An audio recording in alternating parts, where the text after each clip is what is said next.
Natasha Ngendabanga mbega yoba yamaze kwishura wa musore yamaze kwishurwa bashigwa na cyane cyane ko yakoze ikiganiro ari gusaba imbabazi, twagiye kumurokora agiye kwiyahura.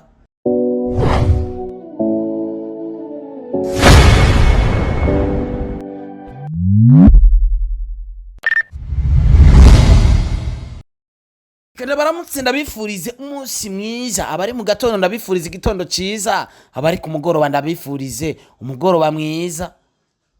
Natasha Ngendabanga mbega yoba yamaze kwishura wa musore yamaze kwishurwa bashigwa na cyane cyane ko yakoze ikiganiro ari gusaba imbabazi, twagiye kumurokora agiye kwiyahura kugira abone Natasha. Yavuze ati nje hakono reka kumubona Natasha nume niyahura nigendere, ariko araza gusaba imbabazi. Ugerageje kuraba no mafoto ano masanamu ni bamwe mu bamama bo mu Kayanza, bamwe muri baba mama baninde, bamwe dusanzwe tumenyereye muri ninde.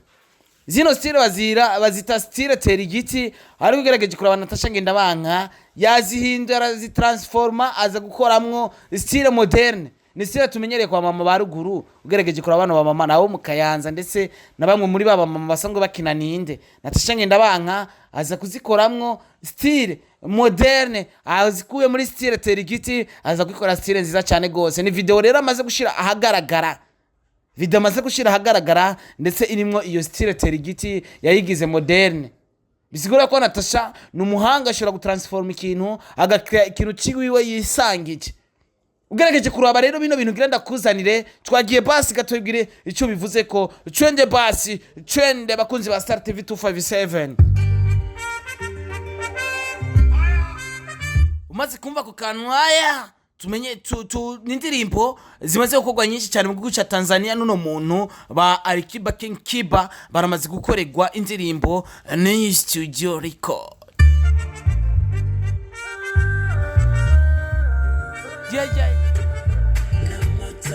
Ni la moto indirimbo ya Natasha Ngendabanga.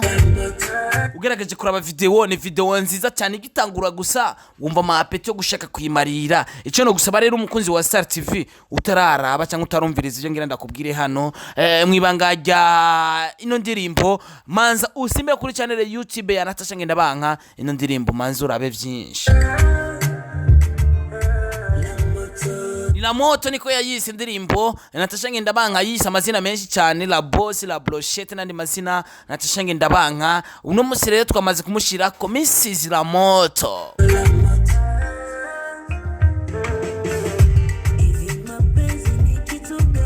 Hivi mapenzi ni kitu gani kweli unajua?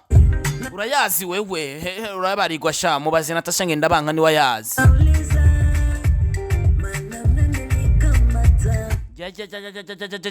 Froja ari cyumuntu we musore mwiza ari mu King video afise fresher afise swaga nibaze ko atari umurundi, ariko abarundi turabafise beza cyane kuruta, ariko nuwo ararenze. Vyiza iyo tubona ko ari vyiza reka tuvuge ko ari vyiza.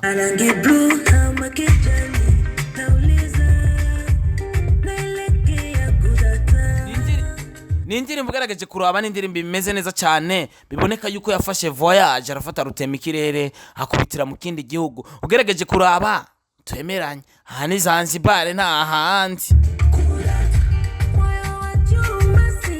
Moyo wa chuma sina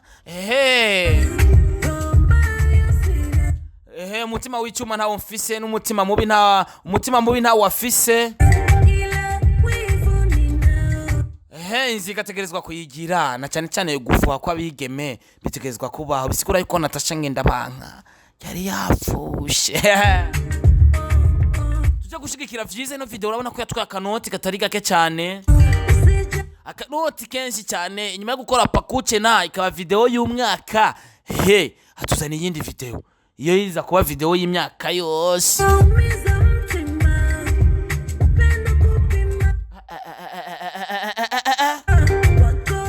Irarenze wonshikana hangaha najye udufoto nkaduhereza abana ati muzohore mutonyibukirako.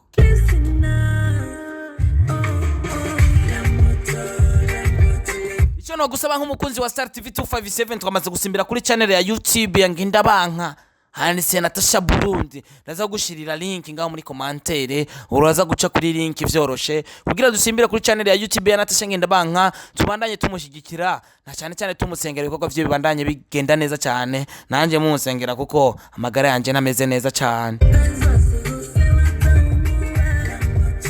La moto Natasha Ngendabanka, je naho mba ngwaye nguma nikorera ndagwaye, ariko vyabaye ngombwa yuko ngira ico nkoze kuri no ndirimbo ya Natasha Ngendabanka.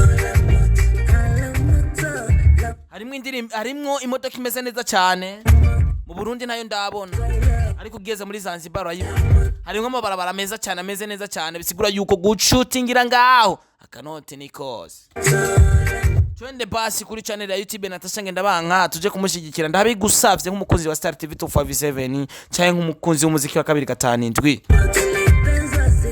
None umuntu akoze ikintu kiri moto kubera ko tutomushigikira. Reka ndagushimire na DJ Rafa, musango mufadikanya ibikorwa, iyo ibikorwa bisotse ari vyiza cyane, bisigura yuko na staff bimeze neza, na team Natasha Ngendabanka ibimeze neza cyane. Indirimbo irarenze guys, ni video imeze neza cyane, nta muntu turabona akora video imeze nk'uko tuko turabona. Ni video ifise amasanamu meza cyane, harimo amabarabara meza cyane, nibaze yuko gushika hano ngaha ni ikintu kitari cyoroshe kugira washike n'ibintu bitaba vyoroshe, na cyane cyane renda gusaba ati nimbura umukunzi wa Star TV 257 ukundi ibikorwa vyanje, ukundi ibikorwa vye mu Burundi, kuba uri umurundi nimba uvyishimiye tuje gushigikira uno muziki yamaze gushira ku rubuga rwa YouTube Natasha Ngendabanka. Andika Natasha Burundi uraza kumubona.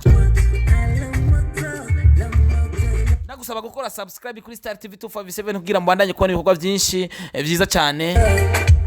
Bavuga karyoshe nigahera mu itama, turabona ko harimo amakreation menshi cyane muri video. Igihari rero bakonzi ba Star TV, reka ndabasabe dusimbire kuri channel yiwe ya YouTube Natasha Ngendabanka kugira tubandanye gushigikira ibikorwa vyiwe, tubandanye gushigikira umurundi kazi nkuko vyamye, tubandanye gushigikira ivyi wacu. Ni indirimbo nziza cyane, nta kibaye, imeze neza cyane, iraryoshe. Abadansera abigeme niho bari bibereye, abigeme beza cyane. Isire yari yambaye Natasha Ngendabanka aguma kreya. Natasha Ngendabanka tuvuga ati ntamenyerwa. Andika muri commentaire kwa Natasha Ngendabanka, uce wandika no muri commentaire ya Star TV 257 kugira tumenye byinshi bitandukanye, tumenye ico muvuga kuri no ndirimbo canke ico muvuga ku bikorwa Natasha Ngendabanka ari gukora. King video we wararenze, reka renda baseze navuga ati akaryoshe nigahera mu itama ndagwaye, ariko ko biri kose reka mbandanye nkora, nimba mu nkumeka nikugira mbazanire ibintu byiza cyane. Nibazi ko Imana imbona aho muri hose, Imana ibahezagire ibikorwa muri gukora byose bigende neza cyane. Bye bye. Akaryoshe nigahera mu itama, dusimbire kwa Natasha Ngendabanka tubandanye gukwishikirana ibikorwa vyiwe, na cyane cyane muri gwa rukundo bavuga ati fasha warafashije ko twese turi ngaha kwera twafashijwe. Imana ibahezagire cyane.